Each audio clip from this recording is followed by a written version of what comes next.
ఈరోజు మనం కుజుదోష ఫలితాల్లో కుజుడు చతుర్థ భావంలో స్థితి పొందితే ఎలా ఉంటుందో తెలుసుకుందాం.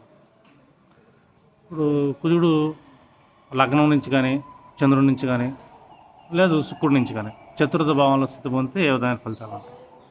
ఇప్పుడు ముఖ్యంగా మనం లగ్నం నుంచి తీసుకున్నాం. కుజుడు లగ్నం నుంచి చతుర్థ భావం అనేది మనకి ఈ గృహస్థానం మాతృభావం అవుతుంది. ఈ స్థానంలో కుజుడు ఉండటం వల్ల మనిషి యొక్క మానసిక ఆలోచనలు కానీ మానసిక ఉద్రేక స్థితుల వల్ల కానీ గృహంలో ఒక్కసారి అశాంతి కలిగే అవకాశం ఉంటుంది. దీనివల్ల చతుర్థ భావంలో కుజుడు అంత కరెక్ట్ కాదని చెప్తాం.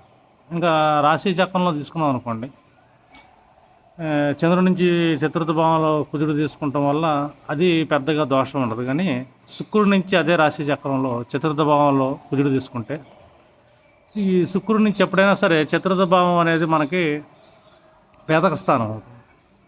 ఇప్పుడు ఆ వేదక స్థానంలో కుజుడు స్థితి పొందడం వల్ల ఈ మనిషి యొక్క దేహ అవసరాలుగా కానీ మనిషి యొక్క యాంగ్జైటీ లెవెల్స్ కానీ వీటన్నిటికి సంబంధించి కొంచెం ఇబ్బంది అయితే ఉంటుంది.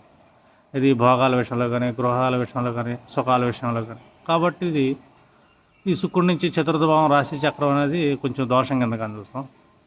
ఇంకా నవాంశ చక్రంలో తీసుకున్నాం అనుకోండి, నవాంశ చక్రంలో లగ్నాత్ చతుర్థ భావం అయినా చంద్రాత్ చతుర్థ భావం అయినా దీన్ని మనం ఏంటంటే ఈ కరణవాంశ అంటాం.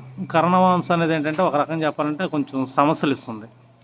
ఈ నవాంశ చక్రంలో 4th హౌస్లో గ్రహాలు ప్లేస్ అవటం వల్ల, అందులోనూ కుజుడు లాంటి గ్రహం ప్లేస్ అవుతే ఒక అశుభ గ్రహం చతుర్థ భావంలో, అందులోనూ నవాంశ చంద్రాత్ కానీ లేదు లగ్నాత్ కానీ ఈ కరణవాంశాలు అంటాం. కాబట్టి కరణవాంశాలు కుజుడు స్థితి పొందడం వల్ల కూడా కొన్ని రకాలైతే ఇబ్బందులు ఉంటుంది. అది కూడా మానసిక ఇబ్బందులు, మానసిక యాంగ్జైటీ లెవెల్స్ పెరగటం, కోపం రావటం, చిన్న చిన్న విషయాలకి దూకుడుతనం రావటం, తొందరపాటు ఉండటం, దీనివల్ల కొంచెం ఇబ్బంది కలిగే అవకాశం ఉంటుంది. ఇంకా నవాంశలో శుక్రుడి నుంచి తీసుకున్నా కూడా చతుర్థ భావం అది వాస్తవం చెప్పాలంటే వేదక స్థానంలో కుజుడు స్థితి పొందటం వల్ల ఈ సంసార విషయాల్లో కానీ భోగ విషయంలో కానీ ప్రేమ వ్యవహారాల విషయంలో కానీ వీళ్ళది అంత కరెక్ట్గా వెళ్ళరని చెప్పచ్చు. మనం వీటి మీద పెద్దగా ఇంట్రెస్ట్ ఉండదు. అందులోనూ ఎక్కువగా వేధించబడే గ్రహం కాబట్టి శుక్రుడి నుంచి చతుర్థ భావంలో ఏ గ్రహం కూర్చున్నా వేద వెళ్తుంది ఆ గ్రహ సమయాల్లో. అందులోనూ అశుభ గ్రహాన్ని కుదురు కూర్చుంటాం కూడా కొంచెం ఇబ్బందికర పరిస్థితులు కూడా చూడవచ్చు.